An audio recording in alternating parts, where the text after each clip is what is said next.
안녕하세요. 코인 랩소디 오늘도 여러분들과 함께합니다. 본부장님 나와 계십니다. 안녕하십니까? 안녕하세요. 반갑습니다. 네. 오늘도 저와 함께 시장 이야기부터 나눠보시죠. 자, 일단 최근에 그 암호화폐 회복세가 굉장히 좀 좋았었어요. 근데 간밤에 뉴욕 증시는 좀 안 좋았는데 그래도 8만 1,000달러가 이제 올라와 줬고 알트코인 시즌 지수가 조금 올라주긴 했거든요. 지금은 얼마죠? 8만 1,000달러입니다. 제가 볼 네. 때는 올랐을 때 파는 게 낫지 않을까요? 팔았다 사는 게 낫지 않을까요? 저는 어제 말씀 중에 죄송한데 네. 아이고 일단 주식 당황스럽네요. 네. 이거는 이제 암호화폐와는 다른데 네. 주식이 어제 잠깐 올랐었잖아요. 그때 팔으라고. 네, 다 팔라고 음. 얘기했습니다. 근데 사실 어제 제 말 들었던 사람들은 약간 좀 좋았죠. 손해를 좀 덜 보신 것 맞습니다. 같아요. 네. 왜냐하면 사실 그 효과 오래 안 갈 거라고 생각을 했거든요. 사실 오래 안 가더라고요. 네, 그랬던 것 같습니다. 말씀하시죠. 네. 네. 좋습니다. 그래서 네. 여러분 들으셨죠? 그리고 뭐 사실 비트코인만 회복세가 좀 좋았고 나머지들은 그냥 이제 쏘쏘했었는데 이제 XRP도 나쁘진 않았거든요. 2달러 회복을 또 바로 해줬던 게 있었는데 지금 좀 내려오긴 했는데 그거 이제 오늘 뉴스로 같이 다뤄드리고요. 그리고 스위코인도 잘 올라주는 흐름들이 좀 이어져 갔습니다. 페페코인도 올랐고 앱토스도 올라줬네요. 일단 요거는 이제 또 아시아 증시 개장하면서 변동폭이 그렇게 크진 않았기 때문에 시세는 그냥 짧게만 언급을 드리고요. ETF 플로우를 좀 같이 보면 좋을 것 같은데 지금 일단은 공포 탐욕 지수는 21로 소폭 이제 원래 15 정도에서 저희가 봤었는데 지금 21로 올라오고 있는 게 확인이 되고 있는 시점이고 그다음에 알트코인 시즌 지수도 말씀을 드렸고 그다음에 여기 보시면은 어떤 코인들이 최근에 이제 100일 동안 좋은 수익률을 냈는지를 좀 나타냅니다. 근데 요거는 이제 참고하면 좀 그런 게요. 그럼에도 불구하고 지금 낙폭을 보여주고 있는 이게 100일짜리 수치이기 때문에 고런 이제 코인들 너무나 많고요. ETF 플로우도 볼게요. 그러니까 최근에 굉장히 안 좋죠. 비트코인, 이더리움 모두 다 그러니까 하방으로 그래프가 있다라는 거는 이제 이탈이 됐다는 거고 이게 상방으로 그래프가 되어 있다는 거는 유입이 됐다는 건데 이제 전부 다 좋지 않은 상황들이 좀 연출이 되면서 나스닥 시장에서도 암호화폐 관한 투심이 아직은 회복이 되고 있지 않습니다. 근데 우리가 사실은 이게 진짜 웃긴 게요. 지금 그 트럼프발 호재 전에 예전 약세장에서 모으신 분들이 있어요. 근데 저도 이제 제가 코인 방송 그 앵커를 그래도 3년 차, 4년 차가 됐으니까 제가 시장을 그래도 좀 오랫동안 봤잖아요. 지금 4년 차, 3년 차 된 것 같은데, 근데 그때 많이 모으신 분들은 지금도 50% 정도 수익이시거든요, 대부분. 그래서 이게 지금 이제 올랐던 거에 비해서 근데 이제 대부분 지금 투자자분들은 요런 고점에서 이제 코인이 진짜 대세다 이러면서 이제 아마 그게 이제 포모 현상이라고 하죠. 남들이 다 사는데 내가 안 사면 뭔가 뒤처진 것 같고 그런 심리가 있어서 그때 들어오신 분들한테는 지금 시장이 굉장히 좀 안 좋은 시장일 텐데 오히려 이제 요런 구간에서 매집을 하셨던 분들 이게 지난 약세장에서 조금씩 모으셨던 분들은 지금 이렇게 떨어져도 5-60%씩 수익 구간이라고 하더라고요. 그래서 주변에서 그런 이제 친구들을 많이 봤고 그래서 그만큼 코인이 너무 단기간에 많이 오른 것 같습니다. 그래서 이제 요 고점 이후에 다시 고점 도달을 안 할 가능성들도 이제 시장에서 열어두는 것 같고 지난 패턴과는 또 너무 달라졌다는 거죠. 보통 반감기 이후에 시간을 두고 상승을 했어야 되는데 기회를 주지 않고 상승을 해줬기 때문에 과연 이제 이전 반감기 패턴이 요요할까? 그리고 지금 이제 시중에 나와 있는 비트코인이 90% 이상 발행이 된 상황이잖아요. 그런 상황에서 채굴자 지표가 요요할까? 이런 이제 기존에 있었던 그런 패턴들이 하나둘씩 좀 무너지고 있는 건 사실입니다. 근데 이제 뭐 우리는 그럼에도 불구하고 뭐 시장에 이미 들어온 참여자들이 다 보니까 계속 이제 뉴스를 팔로우해야 되고 뭐 그럴 수밖에 없는 상황이죠. 그래서 이제 저희가 또 계속 시장 흐름들을 저랑 같이 살펴보시면 좋을 것 같아요. 자, 오늘도 이제 굵직한 뉴스들 몇 가지 함께 하도록 하겠습니다. 중국과의 관세 합의를 원한다. 시진핑은 내 오래된 친구다라고 이제 트럼프가 또 스탠스를 살짝 좀 애매하게 하고 있어요. 그래서 요거 때문에 또 시장 반응이 어떻게 될까를 보시면 될 것 같은데 현재 시간으로 10일입니다. 중국과의 관세 정쟁이 격화되고 있는 것과 관련해서 약간 이게 꼬리 내렸다고 해야 될까요? 그냥 합의하기를 바란다 요런 또 뉘앙스를 이제 펼쳤어요. 백악관에서 이제 강요 회의에서 시진핑에 대해서 이제 존경심을 가지고 있다. 그는 진정한 의미의 나의 오랜 친구다. 이런 이야기를 좀 했고 양국 모두에게 아주 좋은 결과를 가져다 줄 것이라고 생각을 하고 또 내가 기대를 하고 있다. 이런 이야기를 했습니다. 사실 지금 100 120%, 140% 관세라고 해요. 그러니까 합산 감세 자체가. 그래서 이게 말도 안 되는 그런 수치인 거는 이제 본인도 알겠죠. 그래서 총 145%의 관세가 추가로 부과됐는데 일단은 지금은 약간 이제 협상을 하자 이런 쪽으로 또 나온 상황이라서 거기에 따른 시장의 변동성들도 여러분들 예상을 해보시면 좋을 것 같습니다. 그리고 이제 알트코인 그 매수 적기다 이런 이야기가 또 나와서 그거 같이 나눠보겠습니다. 알트코인이 이제 중기적인 관점에서 분할 매수의 전략을 고려할 시점이다 이런 이야기가 좀 나왔는데요. 알트코인 스테이블 코인의 거래상의 30일 평균 거래량은 365일의 평균치를 하회하는 연두색 구간에 진입을 했다라고 합니다. 알트코인과 스테이블코인 두 가지의 코인의 거래쌍의 30일 평균 거래량이 365일을 하회하는 수치입니다. 이는 시장 전반의 거래량이 저조하고 침체된 상황임을 의미를 하고요. 이 같은 신호는 일반적으로 매수자 입장에서 유리한 타임이라고 분석이 됐습니다. 이와 같은 수준이 2023년 9월이었다라고 해요. 그래서 이런 국면이 몇 주 또 몇 개월 동안 지속이 될 수 있지만 과거 거래량이 저조한 상태일 때 이렇게 이제 매집하는 전략들이 굉장히 좋은 평가를 냈다라고 합니다. 그래서 그래프 좀 자세히 보겠습니다. 지금 이제 스테이블 코인 그리고 알트코인 쪽에 관한 거래상에 관한 거래량의 수치가 이전의 수치랑 대비를 해봤을 때 굉장히 적은 수치고 요 수치거든요. 그래서 여기 보시면은 지금 이제 가격 볼륨이 이제 검정 색깔 선이에요. 그래서 그거랑 비교를 해봤을 때 만약에 이때 매수에 들어갔었다면 수익률이 엄청나잖아요. 근데 그런 이제 확률적으로 그런 구간에 또 한 번 진입을 했다. 요렇게 또 이야기를 하면서 매수하기 좋은 적기다. 요렇게는 이제 나와 있는데 제가 이제 말씀드리지만 온체인 지표는 이제 하나만 보시기보다는 여러 가지를 같이 여러분들 보시면 좋을 것 같아서 참고 자료로 활용을 해보시면 좋겠습니다. 요거는 이제 잘 안 보이실 겁니다. 근데 이제 SEC와 리플이 당사자 간의 합의에 대해서 항소 진행을 보류해달라고 요청하는 신청서를 제출을 했고 요게 이제 신청서 내용이에요. 근데 요게 그 한 전문가 SNS에 올라왔더라고요. 그래서 요게 왜 나왔냐면은 그 두 당사자 간의 합의가 일어난 거예요. 그러니까 SEC와 XRP 간에 이제 어느 정도 뭐 벌금 조율이라든지 합의가 이제 긴급 회의를 통해서 충분히 이루어졌고 그래서 이제 이 항소 진행을 이제 보류를 해달라 이렇게 이제 법원에 요청한 거죠. 왜냐하면 이제 SEC는 이미 항소를 넣었기 때문에 그 부분에 따른 이제 진행이 일어날 예정이었는데요. 그거를 보류를 해달라 그렇게 요청을 했다고 보시면 되겠습니다. 이들의 합의건은 위원회에 승인 대기 중이고 리플은 SEC 소송 관련한 준비 서면을 마감일인 4월 16일까지 제출하지 않을 계획이다. 그렇게 또 이야기가 나옴으로써요. 또 시장에서 기대감들이 나오고 있습니다. 근데 사실 이런 이제 이슈는 처음 있었던 이슈잖아요. 그래가지고 우리가 요거를 좀 호재다, 막 가격이 급하게 오를 거다 이렇게 보기에는 좀 다소 무리가 있다고 보여집니다. 자, 그리고 요건 도지코인 이야기인데요.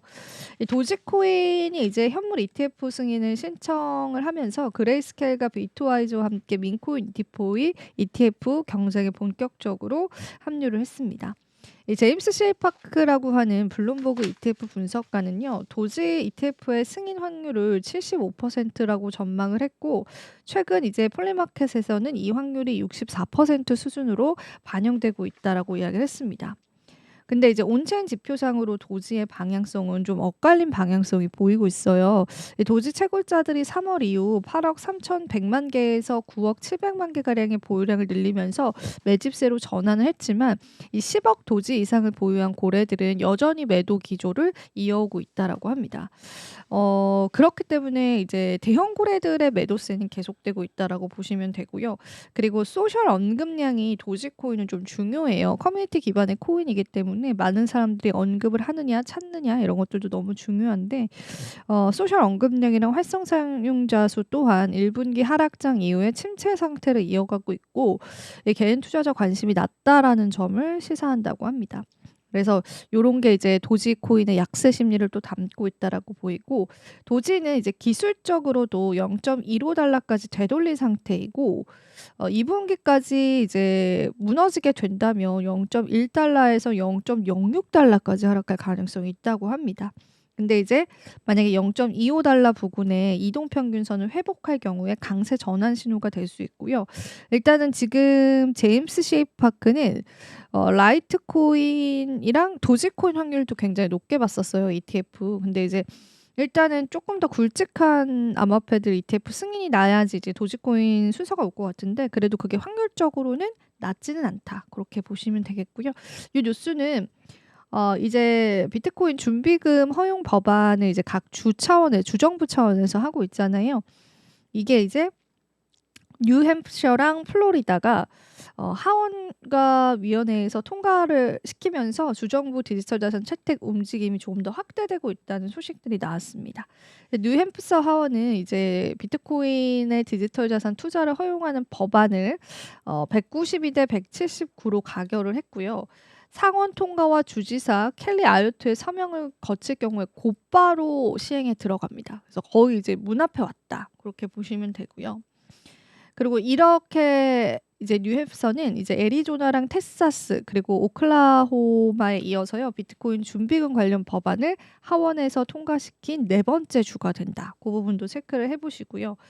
그리고 이제 플로리다주 같은 경우에는 이 비트코인 준비금 법안인 HB 487을 만장일치로 통과를 시켰어요. 그래서 앞으로 이제 추가로 3개 위원회랑 심의의 표결을 통과한 이에 본회의에 상정이 되는데, 그러니까 본회의 상정까지 조금 절차들이 조금 있죠. 근데 이제 하나둘 그게 승인이 되면서 지금 진전이 있는 그런 주들이 되게 많은 거예요. 그래서 이 법안을 발의한 바너비 하원 의원 같은 경우에는 중요한 법안에 찬성표를 던져달라라고 하면서 플로리다가 혁신적인 신기술의 최전선이 되는데 굉장히 중요한 역할을 할 것이다. 그렇게 이야기를 했습니다.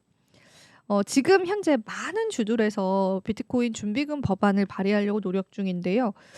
이게 가장 앞서 나가고 있는 곳이 애리조나라고 해요. 애리조나 같은 경우에는 하원 규칙위원회, 그러니까 위원회 통과까지 됐습니다. 통과가 됐고 본회의 표결을 앞두고 있어요. 그래서 하원에서 통과되면 민주당 소속 케이트 홉스 주지사 서명을 거쳐서 법률로 확정되기 때문에 그 단계가 그렇게 많이 남진 않았거든요. 그래서 우리가 가장 기대해 볼 수 있는 주정부 차원의 비트코인 법안이라고 보시면 되겠습니다.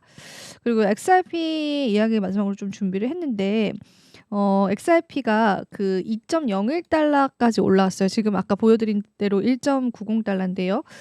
일단은 거래량도 평균 이상으로 급증을 했지만은 오늘은 좀 다소 후퇴를 했어요. 네, 이제 인플레이션 CPI 발표가 났잖아요. 발표 앞두고 XRP 가격 움직임이 굉장히 좋았다라고 합니다. 그래서 일단은 CPI가 잘 나온 거에 영향도 좀 있었고요. 기술적인 관점에서 XRP가 1.78달러에서 1.96달러에 이르는 중요한 지지선 위에 머무를 수가 있는데요. 추가 하락을 완화할 만큼 충분한 관심이 여전히 보여지고 있다고 합니다. 그리고 이제 XRP가 1.78달러 지지선에서 반등한 이후에 매수 신호를 보내왔다라고 하고요.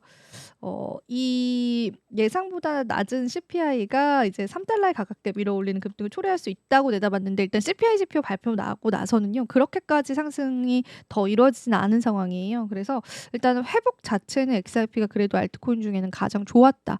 그런 측면에서 여러분들 보시면 좋을 것 같습니다. 자, 오늘 또 제가 다양한 이야기 나눠줬는데요. 오늘도 많은 시청자분 찾아주셨네요. 자, 본부장님 이야기도 바로 한번 들어보겠습니다. 자, 처음 얘기를 해드리겠습니다. 자, 애플이 글로벌 공급망 리스크를 때문에 600톤 아이폰을 긴급 공수해오고 있습니다. 그래서 정책 쇼크 때문에 선제적으로 이제 하고 있다고 얘기를 인도에서 이제 가지고 있고요. 미국발 강세 포탄을 이제 얘기를 하기 위해서 이 부분을 하고 있습니다. 그래서 인도 공장에서 일요일에 20% 생산을 증산을 하고 있으며 그래서 600톤 규모의 600톤이 몇 개인지 모르겠습니다. 아이폰을 이게 요즘 이게 톤을 달아서 이제 하나 봐요. 이거 고물도 아니고 이게 네 선제했다고 하면서 관세 발효 3월부터 이제 150만 대가 선적된 거 이거 미리 대비를 하고 있었나 봐요. 하고 있었고 애플이 이제 세관 통과에 속도를 내고 재고를 위한 로비 활동을 이제 인력 보강을 했다고 합니다. 역시 애플은 누가 걱정할 필요가 없는 것 같습니다. 네. 잘하고 있고 그다음에 이제 그 델이나 뭐 MS나 레노버 등도 이런 것들도 지금 하고 있다라고 합니다. 역시 우리나라만 이렇게 더 뒤처지고 있는 것 같습니다. 그래서 어쨌든 항공 물류 한계로 사실은 이제 모든 수요를 감당하기 어렵지만 이런 부분을 하고 있는 것 같고요. 사실은 이제 이게 여러 가지가 아니라 소비자 가격을 유지하기 위한 초비상 전략이 아닌가라는 생각이 들고 어쨌든 이 가격 인상 없이 재고를 쌓아두려는 의지가 아닌가라는 생각이 들면서 미국 내 왜냐하면 이 관세가 언제 얼마까지 갈지 모르겠는데 그 어떤 소나기는 이제 약간 피하자 이런 정책 같아요. 그래서 미국 내 프리미엄 제품의 가격 인상이 좀 우려가 되고 있으면서 이 애플뿐만 아니라 제가 좀 전에 말씀드린 델이라든가 HP라든가 레노버라든가 마이크로소프트도 사실은 3,000달러 이상 제품들이 많은데 이런 프리미엄 제품을 이제 긴급 요즘에 유행이라고 합니다. 그래서 요즘 물류비용이 상당히 비쌌어요. 그래서 그리고 물동량이 네, 그래서 화물 쪽이 상당히 그래서 해운 운임료 폭등했어요. 그래서 제가 볼 때 요 주식을 사세요. 이쪽 주식을 사셔야 돼요. 항공 주식을 사시면 대한항공 주식을 사시면 괜찮을 것 같습니다. 대한항공 우리나라 또 이게 될지 모르겠지만 어쨌든 인도나 이쪽 주식이나 이쪽 뭐 보잉이나 이런 걸 사시면 괜찮을 것 같은 생각이 좀 듭니다. 그래서 이런 부분을 하시면 어떨까라는 생각이 들고요. 트럼프 정책이나 이런 리스크가 다시 공공망의 어떤 변수로 떠오르는 게 아닌가라는 생각이 들면서 어쨌든 공급망 자체가 향후에 어떤 약간 변수가 되는 것 같고 애플도 예외가 아닌 것 같습니다. 애플 걱정하지 말라고 그러는데 걱정을 좀 해야 될 것 같은 그런 생각 그런 시대가 된 것 같고요. 소비자 가격이 인상에 직면할 것 같아요. 그래서 이 부분이 있는 것 같고 저도 그래서 이제 노트북을 미리 막 사고 이러는 그런 생각이 들 정도로 막 생각이 들고 있습니다. 그래서 사야 되는 게 아닌가라는 생각이 들고 있습니다. 네, 고가의 제품을 미리 사야 될 것 같습니다. 위중 갈등을 넘는 전 지구적 탈중국화가 딜레마가 되고 있는 듯한 느낌입니다. 그래서 지정학적인 좀 경제 딜레마가 되는 게 아닌가라는 생각이 들고요. 애플의 아이폰이 긴급 항공에서 단순한 물류 이벤트가 아니라 정치가 시장을 흔들고 소비자에게 어쨌든 충격을 전가하는 약간 그런 시대가 된 게 아닌가라는 생각이 듭니다. 그래서 아이폰이 뭐 3,500달러가 된다고 합니다. 이게 우리나라도 한 많이 가면 한 500만 원까지 간다는 얘긴데요. 지금 환율도 높으니까. 네, 500만 원까지 간다는 얘기인데 아껴 써야겠어요. 제 아이폰. 네. 아이폰 아껴 써야겠습니다. 그렇네. 예, 힘듭니다. 참 이게 145% 관세라는 게 104% 관세라는 게 얼마까지 갈지 모르겠습니다. 그래서 이 부분이 정말 얼마까지 가고 어떻게 갈지는 정말 좀 지켜봐야 되는 게 아닌가라는 생각이 좀 들어서 이게 잠깐 가져온 거고요. 사실 이런 부분들에 대해서 우리가 이제 너무 간과한 게 아닌가 관세를 우리가 생각까지 와닿지 않는다고 하는 거고 사실은 이제 그 트럼프가 최근에 이제 인터뷰한 것 중에 제가 보니까 우리나라 들어가 있더라고요. 협상을 지금 진행 중이다라고 75개국에 정말 하고 있는지 모르겠습니다. 권한 대행이 하고 계시겠죠. 아 그런가요? 네. 그런가 그렇다고 하네요. 그런가 보죠. 뭐 지영 씨가 이지영 아나운서 이렇게 얘기하면 그런 잘 권한대행 거 잘 아시는 것 같습니다. 잘 모릅니다. 네. 네. 네. 하시지 않을까요? 네. 네, 알겠습니다. 다음 소식 전해드리겠습니다. 자, 당신을 기억합니다라는 제목으로 했습니다. 챗GPT 4.1이 이제 메모리 저 이거 오늘 해봤어요. 해보셨어요? 말 걸더라고요 저한테. 네, 기억을 합니다. 이렇게 해서 저도 이제 뭐 전 해보진 않는데 사실 나를 브랜딩 해주려고 제가 하더라고요. 그게 너무 고맙더라고요. 네, 뭐 저는 기억하지 않았으면 좋겠습니다. 아, 그래요? 제가 쓴 거 지우고 있습니다. 지금. 너무 제 정보를 너무 많이 가져가는 것 같아서 맞아요. 네. 어쨌든 새로운 모델을 이제 출시를 이제 하고 있는 상황이고요. 어쨌거나 이게 이제 개인화를 본격화하는 게 아닌가라는 생각이 듭니다. 약간 인디드하는 그런 거죠. 약간 조각하는 약간 이런 느낌이 듭니다. 그래서 AI 기억하는 AI에서 사람을 이해하는 AI로 가는 게 아닌가라는 생각. 기존에 저장된 몇 가지 정보 수준을 넘어서 전체적인 대화를 맥락을 하는 약간 사용자별 반응을 조정하는 약간 이런 기능입니다. 그래서 예를 들면 어떤 거냐면요. 사용하시는 분들은 아시겠지만 사용하지 않은 분들을 좀 여기서 말씀을 드리면 당신이 좋아하는 글쓰기 스타일, 톤 이런 것들을 선호하는 학습이고요. 자주 묻는 질문이 있어요. 저는 이제 뭐 제가 이야기하는 것들에 이제 중요한 게 어떤 건지 찾아주세요 이렇게 얘기를 하는데 그런 것들 잘 파악하시는 것 같더라고요. 그래서 이번 프로젝트 얘기하셨죠? 어떻게 되어가고 있나라는 맞춤형 답을 잘 하는 것 같더라고요. 그래서 그런 부분들 그래서 이제 뭐 지금 제가 뭘 해야 되냐 결정 장애가 있는 저 같은 사람들에게 결정을 잘 해주는 것 같습니다. 그래서 이런 거와 기억의 범위를 확장하는 사용자 모델링이 좀 심화되고 있습니다. 그래서 이전에는 핵심된 저장만 했던 약간 이런 게 있다면 대화 로그를 맥락화하는 프로파일링을 좀 잘하면서 대화 내용을 이제 제가 이제 둘이 하는 이 부분들을 기억했다가 그거가 이제 뭐 오탈자가 나거나 뭔가 맥락을 잘 이해 못하더라도 그걸 다시 기억해서 이런 게 아니냐고 되물어주는 약간 이런 기능이 좀 있는 것 같아서 당신과 무슨 말했는데 어떻게 하는지 기억을 해주거나 제가 실수를 하거나 대화 오류를 피드백 없이 다시 해주는 이런 기능이 있어서 좋더라고요. 그래서 반복적으로 요청 예전에는 계속 반복적으로 그걸 대화를 요청해서 인식하게 해야 되거든요. 근데 지금은 그럴 필요 없고 좀 전에 했던 것들 한 번만 학습을 시켜놓으면 그대로 하는 약간 이런 기능이 있더라고요. 그래서 기억을 많이 해주는 게 차라리 좋다는 생각이 좀 들었으면서 아 정말 편하구나, 정말 편해지는구나 라는 생각이 들어서 수동 편집도 가능하고 블랙박스 구조나 뭐 켜거나 끄는 것들이 뭐 예전에는 그런 게 없었는데 이런 게 또 항상 다 있어서 좋은 것 같다는 생각이 좀 들었으면서 어쨌든 기억이 좀 진화하고 있는 게 아닌가라는 생각이 들면서 좀 무섭기도 했습니다. 그래서 이런 부분에 대해서 좀 이게 누군가가 좀 들여다보는 게 아닌가 생각이 좀 들면서 무섭기도 하네요. 네. 네. 그런 생각이 좀 들어서 어쨌든 모달의 멀티모달에 대한 AI가 좀 진화하는 약간 이런 느낌이고요. 미니나 나노 서비스도 있는데 이것도 한번 써보세요. 그래서 AI 개인화 경량화된 거거든요. 이것도 이제 온 디바이스화된 요 부분인데 더 빠르고 더 프라이빗한 부분도 또 저렴하게 잘 쓰고 있으니까 이것도 훨씬 가벼워지면서도 잘 되고 있는 것 같더라고요. 그래서 요 부분이나 잘 되고 있고요. 그다음에 이제 03 버전이 있습니다. 03 버전이 있고 이제 04 버전의 미니 라인업도 이제 등장하고 있는데 03은 복잡한 논리나 수학의 분석에 특화되어 있습니다. 이게 이제 세물이나 공식화나 공학 버전을 많이 하시는 분들이 많이 쓰는데 요것도 좋고요. 미니 버전은 모바일 브라우저 기반의 AI에 특화되어 있는 건 최적화되어 있거든요. 요거는 이제 쓰시는 분들은 잘 아시는데 이런 브라우저들에서 쓸 수 있는 것들이 많이 있습니다. 많이 쓰시면 좋을 것 같다는 생각이 좀 들고 이런 것들이 좀 있고요. 내부적으로 좀 서버나 연산 자원이 좀 부족을 겪고 있어 출시가 좀 약간 유동적이긴 한데 이런 부분들도 이제 좀 많이 해보시면 좋을 것 같다는 생각이 들면서 향후에 좀 더 많이 써보시고 의견이 있으시면 좀 더 댓글 좀 올려주시면 좋을 것 같은 생각이 들면서 저희랑 같이 만들어 가시면 어떨까라는 생각이 듭니다. 자, 다음은 일론 머스크 이야기입니다. 이게 생각보다 심각하더라고요. 중고 테슬라 매물이 전례 없는 수준으로 급증하고 어이고. 있다. 3월인데 1분기 기준 전기차 성장세를 전체적으로 이제 성장세를 보이고 있는데 테슬라만 예외적으로 부진하는 성장세가 나왔습니다. 이거 이제 나와가지고 이제 제가 보고를 드리는 거고요. 전체 EV 판매량은 10.6% 증가했는데 테슬라 신차 판매가 9% 하락했어요. 그리고 문제는 테슬라 중고차 매물이 증가하고 있다는 얘기고요. 2025년 3월 말 기준으로 오토트레이더닷컴이라고 되게 유명한 중고차가 있는데 13,000대 이상의 테슬라 중고차가 등록이 됐다라고 합니다. 그래서 전년 대비 67% 증가한 거고 역대 최고치라고 합니다. 일론 머스크의 정치적 활동에 따른 이런 거고 글로벌 시위자나 소비자 반발이 있는데 이게 사실은 제가 어떻게 보면 약간 중고차 트렌드를 좀 바꾸는 게 아닌가라는 생각도 좀 듭니다. 테슬라를 그냥 못 써봤던 분들이 좀 써볼 수 있는 약간 좋은 그렇네요. 네. 예, 약간 이 저가형으로 내려오면서 약간 대중화되는 거 아닌가라는 생각 좀 들기도 합니다. 그래서 비아디랑 경쟁하게 되는 게 아닌가.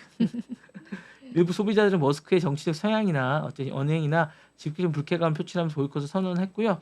신차 수요가 위축이 되면서 중고차 매물이 급증을 보통 이렇게 됩니다. 그렇게 하고 브랜드 가치나 이제 잔존 가치를 많이 하락하게 되고 이제 왜냐하면 이제 위에 등급에 있는 사람들이 안 가지려고 하니까 밑으로 나오고 이제 밑에 있는 분들이 많이 가지고 다니니까 이제 차별화가 안 되기 때문에 위에 있는 분들도 안 가지게 되는 악순환이 계속되는 거죠. 그러면서 GM이나 이제 EV나 이런 거 2배가 늘리는 거고요. 이것도 한번 나중에 아이템을 해보시는 게 좋은데 이거에 반대급부로 현기차가 미국에서 상승세입니다. 오히려요. 예, 요거 한번 분석해서 3월 현기차가 어느 정도 상승세를 요 테슬라의 영향으로 됐는지 한번 반사이익을 있는지 한번 분석해서 쇼쇼쇼에서 한번 알겠습니다. 해주시면 좋을 것 같습니다. 상승세를 유지하고 있다고 합니다. 이게 뉴욕 타임즈에 나온 기사를 한번 보시면 좋을 것 같아요. CNN에도 분석이 나왔고요. 전반적으로 뭐 테크크런치에도 나온 기사들이라 함께 나중에 보시면 좋을 것 같습니다. 여기 나온 저 기사에 보시면 나온 내용들이랑 보시면 좋을 것 같고요. 테슬라가 이제 시장 리더임에도 불구하고 역풍을 맞고 있고요. 브랜드 이미지나 머스크 개인이나 지나치게 결합된 리스크가 현실화되고 있다는 생각이 좀 듭니다. 그래서 이런 부분들을 잘 결합해 보시면 됐고 일단 향후에 제가 볼 때는 약간 지금까지는 이제 어쨌든 어떤 창업자의 개인기로 테슬라를 이끌어 왔다면 이 부분을 약간 분리하는 노력을 좀 향후에 좀 해야 되지 않겠냐. 그래야 이제 테슬라든 어쨌든 일론 머스크든 약간 좀 자유로울 수 있을 것 같고요. 중고차 가격도 약간 가치 회복을 좀 해야 될 것 같은 생각이 좀 듭니다. 그래서 제품도 약간 다양화할 필요가 있지 않을까. 왜냐하면 지금 너무 고가형만 있는데 저가형 모델을 좀 만들어야 될 것 같은 생각도 있고 SUV라든가 트럭이라든가 상용차 라인도 강화해야 되지 않을까라는 생각도 좀 듭니다. 그리고 이제 경쟁사를 좀 대응해야 되지 않을까라는 생각이 좀 들어요. GM이라든가 현대의 어떤 기술 가격 경쟁 차별화된 경험이죠. UX 사용자 경험 같은 것들도 좀 많이 하고 생태계도 잘 만들어야 될 것 같은데 이런 거에 대한 어떤 그런 것들을 전혀 관리하지 않습니다. 테슬라가 그런 게 좀 문제가 좀 있고요. 소프트웨어 경쟁력 강화도 좀 필요할 것 같아요. 되게 좀 그런 게 불편하게 되는데 이런 부분도 좀 잘 해줘야 되지 않을까라는 생각이 들고 브랜드 리스크가 사실은 실질 리스크로 이제 된 어떤 사례라고 볼 수 있는데 이게 브랜드 정체성의 위기라고 볼 수도 있고 사실 요거는 이제 소비자 신뢰 회복이 빨리 돼야 되지 않겠냐라는 생각이 듭니다. 그래서 정치 브랜드가 충성도를 약간 뒤흔드는 약간 이런 사례라 사실 이게 좀 힘들지 않겠냐는 생각이 들어서 향후에 좀 요 부분에 대해서 이제 좀 분석해보고 향후에 여러 가지 일을 좀 해봐야 되지 않겠냐라는 생각이 듭니다. 그래서 이게 어떻게 전개될지는 잘 모르겠지만 어쨌든 잘 해야 될 것 같은 그런 생각이 듭니다. 네. 분석해 보시죠. 네. 네. 자, 요거 좀 보시죠. 요것도 일론 머스크 얘기인데 이게 원래 이제 일론 머스크가 자기가 여기 올 때 목표로 1조 달러를 줄이겠다고 했어요. 그 하고 있어요. 잘 아, 했나요? 근데 약간 이게 이상한가요? 1,500억 달러밖에 못 줄였는데 이것도 약간 의심스럽다고 얘기합니다. 자기가 뭐 많으면 2억 달러, 2조 달러까지 줄일 수 있다라고 얘기했는데 당시엔 2020년 대선 유서 당시에는 연방정부 예산을 1조 달러는 기본이고 2조 달러까지 줄일 수 있다라고 얘기를 했어요. 근데 사실은 정부 효율부의 수장으로 임명을 그래서 한 거거든요. 줄이라고. 근데 못 줄였네요. 근데 이제 그러면서 이제 오자마자 일단 목표치를 2조 달러에서 1조 달러로 하향했어요. 근데 실질적으로 지금 1,500달러밖에 못 줄였고 이조차도 사실은 이제 2026년 회계 기준의 예상 절감액을 1,500달러로 낮췄어요. 예상 절감액을. 본인 자체가 자체적으로 낮췄어요. 1조 달러에서 1,500달러 낮췄는데 이 자체도 사실은 오류가 많답니다. 중복 계산이 많고 부실시제로 종료된 프로그램 삭감 주장도 있고 그러니까 사방이 낭비라 어느 정도 뭐 비리가 나온다고 얘기를 하고 있는데 이조차도 지금 의심스럽다는 겁니다. 네, 이런 게 있고 현재까지 절감 실적은 약속된 수준에 처없이 부족하다고 얘기를 하고 있고요. 내부 비판뿐만 아니라 트럼프 진영 내에서도 스티브 배넌이 대표적인데요. 회의적인 시선이 있습니다. 방향성이 맞지 줄이는 게 방향성은 맞지만 사실은 1조 달러는 약간 너무 선동적이 아니었냐라고 얘기하고 비현실적인 금액이었다라고 얘기를 하고 있습니다. 그러니까 과연 이게 머스크가 이 수장으로 하는 게 맞느냐라는 어떤 그런 회의가 나오고 있고요. 그러면 여전히 백악관은 1조 달러 절감이라는 공식 목표를 유지하고 있다라고 합니다. 실제로 도지가 달성한 수치는 이거의 15%도 15%밖에 안 되지만 실질적으로 이것도 의문시되고 있다라고 얘기하고요. 머스크의 발언에는 기대치 조정의 시그널이 점점 더 강하게 얽혀 있다라고 합니다. 그래서 이 부분이 좀 있어서 사실은 이게 이제 성과 신뢰 회복이 좀 급선무라고 합니다. 그래서 객관적인 감사가 필요할 것 같고 재검표도 필요하다고 합니다. 그래서 GAU 같은 독립기구가 참여해서 이걸 해야 될 것 같고요. 목표의 리포지셔닝이 필요하지 않을까라는 생각이 듭니다. 1조 달러는 상징 수치가 증가 목표를 재설정하고 단계별 절감액을 다시 한번 공개해야 되는 게 아닌가. 라는 생각이 들고 그다음에 민간 모델을 도입해야 될 것 같아요. 스페이스X나 테슬라 방식처럼 민간식의 운영을 효율적인 모델을 정부에도 실험적으로 해야 되는데 지금 그렇게 하지 않고 있어요. 자기 거는 되게 효율적으로 하는데 여기는 무식하게 하고 있습니다. 그리고 정책 성과와 분리해서 PR 전략을 좀 짜야 될 것 같아요. 머스크 개인의 브랜드를 줄이기 위해서 성과 제도를 약간 리브랜딩하고 있는데 이 부분도 약간 다시 해야 되지 않겠냐라는 생각이 있고 그다음에 성과 기반의 인센티브를 좀 도입해야 되지 않겠냐라는 생각이 있습니다. 그래서 그냥 무조건 줄일 게 아니라 줄이는 부서에는 뭔가 인센티브를 줘야 되는 게 아닌가라는 생각이 있습니다. 제 생각입니다. 저를 차라리 데려가시면 좋을 것 같은. 네. 도지국장으로. 네. 어쨌든 물리적인 어떤 조치와 성과가 불투명하면서 약간 여러 가지 문제가 좀 있다라는 얘기를 좀 드리고 싶습니다. 그래서 여기에 좀 향후에 좀 뭔가 문제가 있는 게 아닌가라는 생각이 들고요. 뭔가를 해야 될 것 같고 이게 사실 정치적 무기화 되고 있다라는 생각이 들면서 CEO식 커뮤니케이션이 되다 보니까 책임 회피가 되면서 출구 전략을 확보하는 게 아닌가라는 생각도 들어요. 사실 지금 그런 생각이 들면서 약간 씁쓸합니다. 다음 소식 전해드리겠습니다. 자, 이게 세이브 액트라는 걸 또 만들었어요. 늘 제가 이제 이번에는 이거는 행정명령이 아니고 하원에서 하원에서요? 네, 하원에서 이건 하원에서 또 세이브 액트라는 걸 또 만들었어요. 또 했더라고. 하원에서 뭔가 요즘에 나팔수 역할을 많이 하고 있는 것 같아요.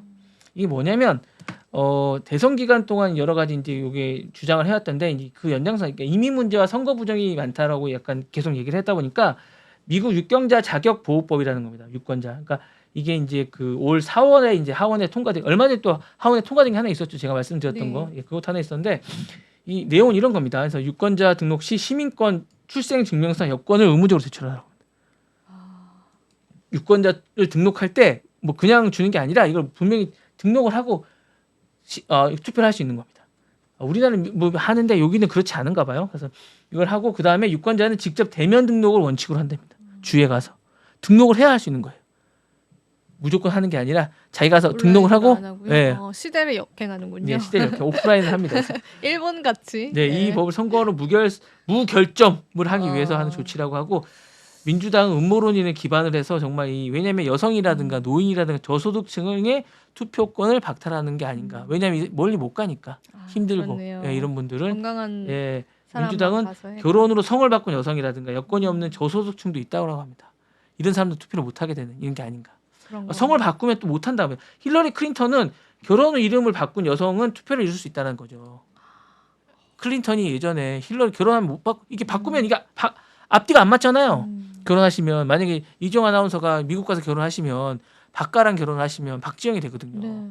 그러면 이게 안 맞아서 이게 못 하는 거예요. 이제 투표권을 못 받는 예, 못 받는 겁니다. 네. 그래서 이제 브랜드 센턴 조사관에 따르면 2016년 대선 당시에 2,350만 표 중에 비시민권자로 의심되는 건 단 30건밖에 없었다는 겁니다. 그래서 이거 할 필요 없다는 거예요. 근데 공화당은 공포 주장이라면서 민주당 우려를 일축하면서 주 정부 자율로 해결해야 된다라고 주장하고 있습니다. 근데 통과가 됐어요, 이게. 그래서 이제 하원이 통과됐는데 상원에 가서 어떻게 될지 모르겠습니다.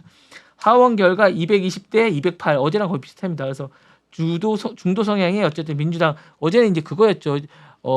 연방 법 판사가 어쨌든 그 행정명령을 함부로 이제 못하게 하는 약간 그런 거였는데 이 법안이 작년에 통과가 됐어요 하원에서. 근데 상원에서 폐기됐습니다. 올해도 이제 그럴 가능성이 상당히 높고요. 어쨌든 이렇게 될 것 같고 이제 공화당은 사실은 이제 이민 보안 이슈로 이제 프레임으로 활용할 생각을 하고 있는 것 같고 민주당은 이런 부분에 대해서 이제 필리버스로 방어를 하지 않겠냐라는 생각이 듭니다. 이런 부분이 되지 않겠냐라는 생각이 들어서 참 노력한다라는 생각이 드네요. 네. 자 마지막 소식입니다. 자 닌텐도가 이제 요 연기 판매를 했다고 합니다. 베트남에 제작을 하고 있는 거고 이틀 만에 판매 연기를 하고 가격 인상이 예고되고 있습니다. 4월 2일 날 전 세계 프리뷰 스위치 다이렉트를 통해서 스위치 2 콘솔이 있는데 요 게임 라인업하고 6월 5일 날 출시를 합니다. 예? 그리고 이제 $629 가격 공시 발표를 했어요. 그리고 이제 캐나다에서는 4월 9일부터 사전 예약 판매를 시작할 예정이었는데 미국 예약 일정이 연기됐어요. 이게 비싸질 예정이라서. 미국에서는 도널드 트럼프 대통령 관세 발표에 따라서 중국, 베트남 생산 기존 관세를 벌써 연기했다고 합니다. 그래서 닌텐도는 기존에 어쨌든 캐나다는 예정대로 공지한다고 했는데 또 번복을 했습니다. 그리고 이제 미국과 예약 일정을 일치시킬 거라 추후 공지했고요. 가격 경쟁에 따르면 일부 타이틀은 $79.99 우리는 하나로 약 뭐 엄청나게 비쌀 것 같은데 다른 게임은 $69.99로 설정을 했는데 가격 변동제를 설정했다고 합니다. 올라가는 거죠. 변동제면은 이제 네, 올라가는 거죠. 바뀔 수 있는 예, 거예요. 관세 불확실성인 글로벌 육체에 전체적으로 부각이 되고 있고요. 미국과 캐나다 모두 이제 요거에 따라서 이제 액세서리가 이제 이게 사실 액세서리가 더 비싸요.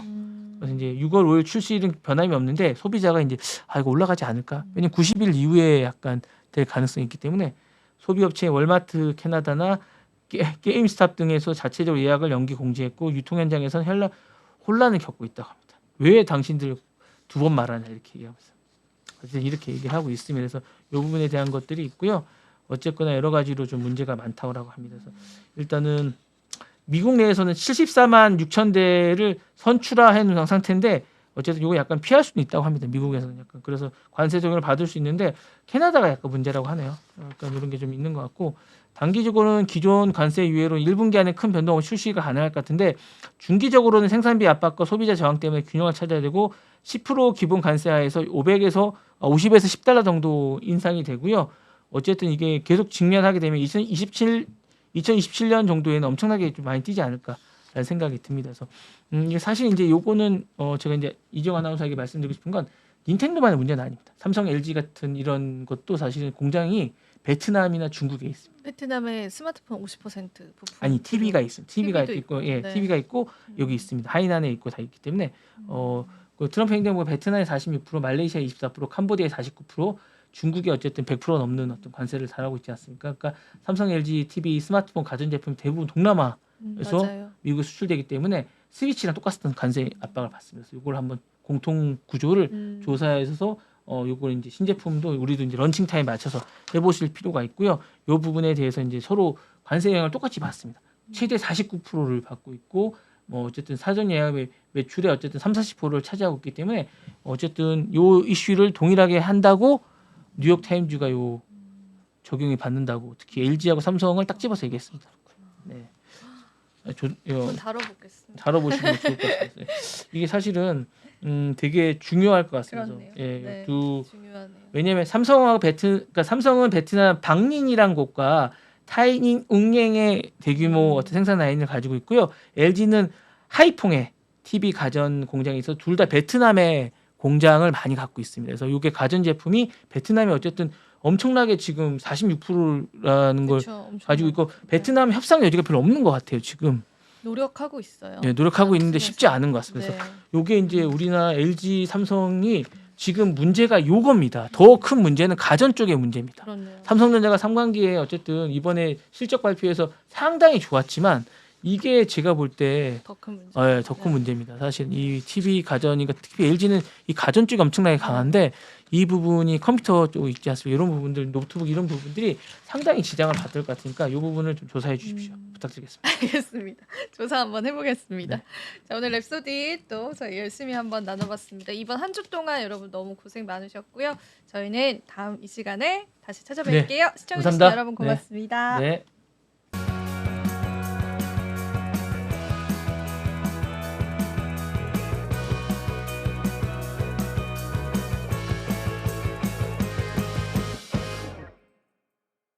시청자 여러분 안녕하십니까? 국내외 주요 소식 전해드리는 모두의 증시 고유림입니다. 첫 번째 뉴스입니다.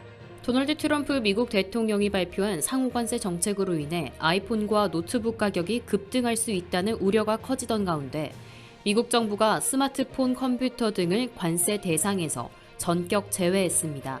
현지 시간 12일 미국 관세 국경보호국은 공식 웹사이트를 통해 특정 물품의 상호관세 제외 안내를 공지했습니다. 이번 조치로 관세 대상에서 빠진 품목은 스마트폰, 노트북, 하드디스크, 컴퓨터 프로세서, 메모리칩, 반도체 장비 등 IT 핵심 품목입니다.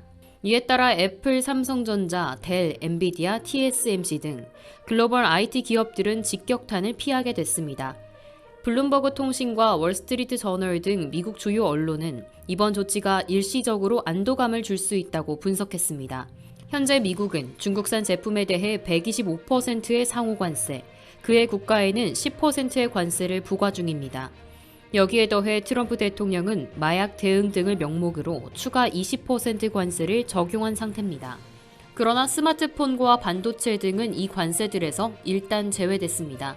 트럼프 전 대통령은 이미 지난 4일 상호관세 정책을 발표하며 자동차와 철강을 제외한 일부 핵심 전략 품목은 별도 관세 체계로 관리할 방침을 밝힌 바 있습니다. 이번 스마트폰, 노트북 등에 대한 유예도 같은 맥락에서 나온 결정입니다. 하지만 이 조치는 일시적일 수 있다는 전망도 나옵니다. 블룸버그는 상호관세 대상에서는 제외됐지만 향후 별도의 무역보호 조치를 통해 다른 방식의 관세가 부과될 가능성이 있다고 보도했습니다.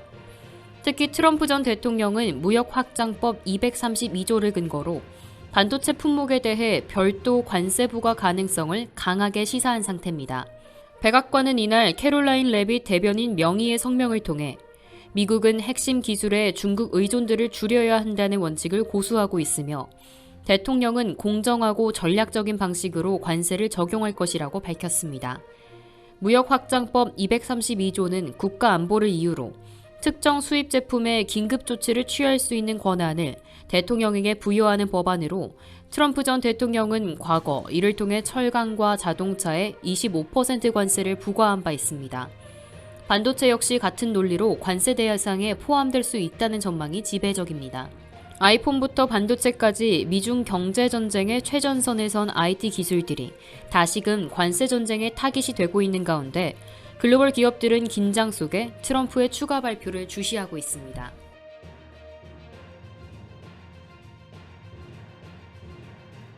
국내 철강업계 1위 포스코가 2위인 현대제철에 미국 루이지애나 전기로 제철소 건설 프로젝트에 지분 투자하는 방안을 검토하고 있는 것으로 알려졌습니다. 만약 성사된다면 양대 철강사 간 사상 첫 미국 동맹이자 고율 관세 장벽을 함께 넘기 위한 초대형 빅딜이 될 전망입니다. 13일 업계에 따르면 포스코는 현대제철이 현대차 그룹 차원에서 추진 중인 루이지애나 전기로 제철소에 지분 투자 등 전략적 협력 가능성을 열어놓고 검토 중입니다. 아직 확정된 바는 없지만 양사가 미국 철강 시장 내 운명 공동체로 손잡을 가능성이 한층 커졌습니다. 현대차 그룹은 이 제철소에 총 58억 달러를 투자할 예정이며 2029년 상업 가동을 목표로 하고 있습니다. 연간 270만 톤 규모의 생산 능력을 갖추며 자동차 강판 생산에 특화됩니다. 현대제철 외에도 외부 투자자 및 금융기관이 일부 투자에 참여할 예정이며 이 가운데 포스코가 유력한 파트너 후보로 부상한 것입니다. 포스코가 이 제안을 진지하게 검토하는 배경에는 트럼프 2기 체제 하에서 강화된 미국 철강 관세 정책이 있습니다. 트럼프는 무역 확장법 232조를 근거로 한국산 철강 제품에 25% 고율 관세를 부과하고 있으며 이는 포스코를 포함한 국내 철강사들에게 미국 수출에 큰 부담이 되고 있습니다. 실제로 포스코는 지난해 미국에 약 50만 톤 규모의 열연 강판을 수출했으며 미국은 전체 철강 수출액의 약 13%를 차지하는 전략적 시장입니다. 이처럼 미국이 중요한 수출 시장인 만큼 포스코 역시 현지 생산기지 확보를 통한 관세 무력화 전략에 나서야 하는 상황입니다. 또한 포스코는 자체적으로 광양제철소에 연간 250만 톤 규모의 전기로 공장 건설을 진행 중이며 2026년부터 본격 가동될 예정입니다. 이 전기로 공정은 탄소 중립 전환을 위한 브릿지 기술로 평가받는 산화철 기반 전기로 방식이며 궁극적으로는 수소 환원 제철로 진화할 것으로 기대되고 있습니다. 이러한 기술적 공통점과 탈탄소 전략의 유사성 역시 현대제철과의 협업 가능성을 높이고 있다는 분석이 나옵니다. 포스코 관계자는 미국 투자와 관련해 다양한 전략적 방안을 검토 중이라면서도 현 시점에서 확정된 내용은 없다고 밝혔습니다. 하지만 업계는 한미 관세 장벽 대응, 탈탄소 공동 전환, 글로벌 시장 동반 진출이라는 측면에서 이번 협력이 실현 가능성 높은 윈윈 전략이 될 것으로 보고 있습니다.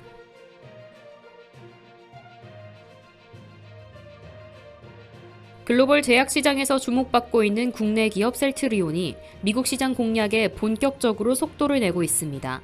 국내 바이오 기업 셀트리온은 자사의 자가 면역 질환 치료제 유플라이마에 대해 오리지널 의약품인 휴미라와의 상호 교환성 변경 허가를 획득했다고 14일 밝혔습니다. 미국의 상호 교환성 제도는 동일한 효능과 안전성을 입증한 바이오시밀러 의약품에 한해 오리지널 의약품과 자유롭게 교환 사용을 허용하는 제도로 의사의 별도 처방 없이 약국에서 대체 처방이 가능합니다. 이는 셀트리온의 유플라이마가 미국 시장에서 오리지널 제품과 동일한 신뢰를 갖고 사용될 수 있다는 의미입니다.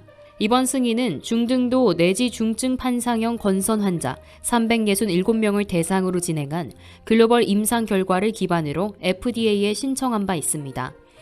이로써 유플라이마는 세계 최대 제약 시장인 미국 내 교차 처방 가능 의약품으로 자리 잡게 됐습니다.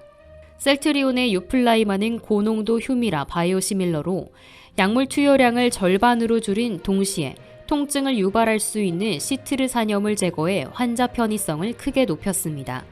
셀트리온은 3가지 고농도 제품 라인업을 구축하고 글로벌 시장에 공급 중입니다. 유럽에서는 국가별 맞춤형 입찰 전략을 통해 점유율을 높여가고 있으며 미국 시장에서도 이중가격 정책과 유통채널 확대 전략을 통해 빠르게 판로를 확대해 나가고 있습니다. 한편 유플라이마의 오리지널 의약품인 휴미라는 2024년 기준 전 세계에서 약 89억 9,300만 달러, 우리 돈으로 약 12조 5천억 원의 매출을 올린 글로벌 블록버스터입니다. 이 중 79%에 해당하는 71억 달러 이상이 미국 시장에서 발생했습니다. 셀트리온 관계자는 미국 내 상호교환성 지위 확보는 유플라이마의 경쟁력을 한층 강화시키는 계기가 될 것이라며 세계 최대 아달리무바 시장인 미국에서의 접근성을 높여 점유율을 확대해 나가겠다고 밝혔습니다.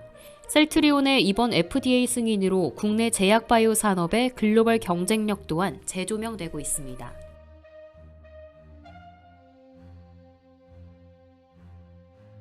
장기 지속형 주사제 기술을 보유한 바이오 기업들의 주가가 연일 급등세를 보이고 있습니다. 특히 비만 치료제를 장기 지속형으로 개발하겠다는 소식이 잇따르며 글로벌 시장 확대 기대감이 주가에 그대로 반영되고 있습니다. 13일 한국거래소에 따르면 펩트로는 지난 11일 16만 4,700원으로 상한가를 기록하며 최근 4거래일 연속 상승 끝에 52주 신고가를 경신했습니다. 7일 종가는 10만 7,400원이었으며 이로써 펩트로는 코스닥 시가총액 순위 10위에도 진입했습니다. 인벤티지 랩 역시 11일 기준 주가가 17,170원으로 전일 대비 19.9% 급등하며 시장의 주목을 받았습니다. 이러한 급등세는 장기 지속형 비만 치료제 개발에 대한 기대감에서 비롯됐다는 분석입니다. 펩티로는 스마트 대포 플랫폼으로 불리는 마이크로스피어 기반의 장기 지속형 약물 전달 기술을 보유하고 있습니다. 이 기술은 약물을 구형 미립자 안에 넣고 체내에서 서서히 방출시켜 약효를 오랜 시간 유지되도록 합니다. 특히 펩트로는 지난해 10월 글로벌 제약사 일라이릴리와 공동 연구 계약을 체결하고 일라이릴리가 보유한 펩타이드 기반 약물에 스마트 대포 기술을 적용하는 공동 연구를 진행 중입니다. 인벤티지 램 역시 마이크로스피어 기반 기술을 활용한 장기 지속형 플랫폼을 개발 중이며 국내 제약사 유한양행과 공동으로 IVL3021이라는 세마글루타이드 성분 기반의 월 1회 투여 비만 치료제를 개발하고 있습니다. 또한 글로벌 제약사 베링거 인겔하임의 신약 후보 물질에 적용할 수 있는 장기 지속형 제형도 함께 연구 중입니다. 바이오 업계에서는 이처럼 글로벌 제약사들이 장기 지속형 치료제에 높은 관심을 보이며 관련 시장도 고성장이 예상된다는 분석입니다. 실제로 마이크로스피어 기반 약효 지속성 의약품 시장은 2022년 약 7조 9천억 원 규모였으나 연평균 12.7%씩 성장해 2028년에는 약 16조 2천억 원에 달할 전망입니다. 최근에는 코스닥 시가총액 1위 기업인 알테오젠까지 장기 지속형 비만 치료제 개발에 뛰어들겠다고 밝히며 시장에 불을 지폈습니다. 다만 알테오젠은 마이크로스피어 기술이 아닌 자체 기술 플랫폼 넥스피를 활용해 약물에 단백질을 결합시키는 방식으로 신장을 통한 배출을 차단, 약효를 지속시키는 전략을 채택하고 있습니다. 장기 지속형 플랫폼의 경쟁력과 기술적 차별성, 그리고 글로벌 제약사와의 파트너십 여부가 바이오주 향방을 가를 핵심 변수로 떠오르고 있습니다.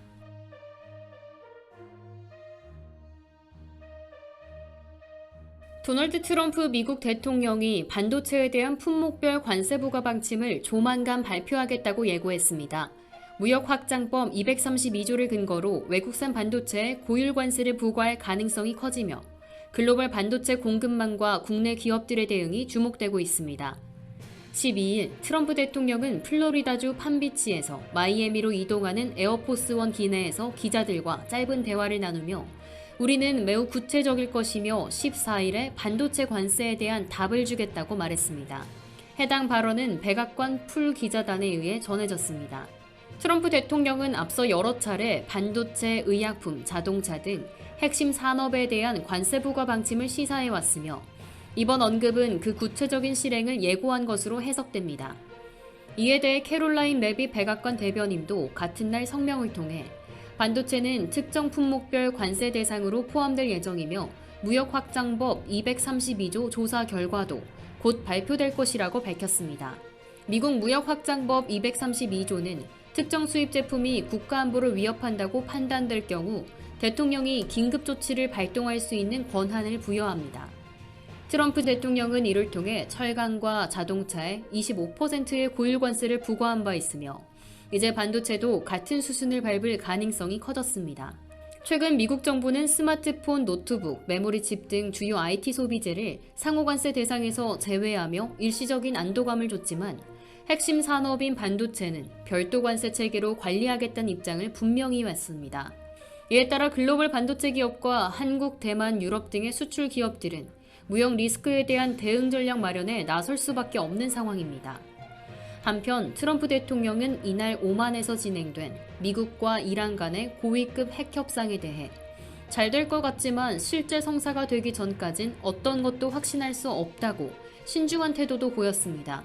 우크라이나 관련 휴전 협상에 대해서도 곧 알게 될 것이며 어느 시점에선 말이 아닌 행동이 필요하다고 밝혀 전 세계적 긴장 속에서 미국의 외교 전략 전환 가능성도 시사했습니다. 트럼프 대통령의 연이은 관세 카드는 정치적 기반과 재선 전략을 겨냥한 경제적 보호주의 강화 신호로도 얽히며 세계 무역 질서와 관련 업계에 상당한 파장을 예고하고 있습니다.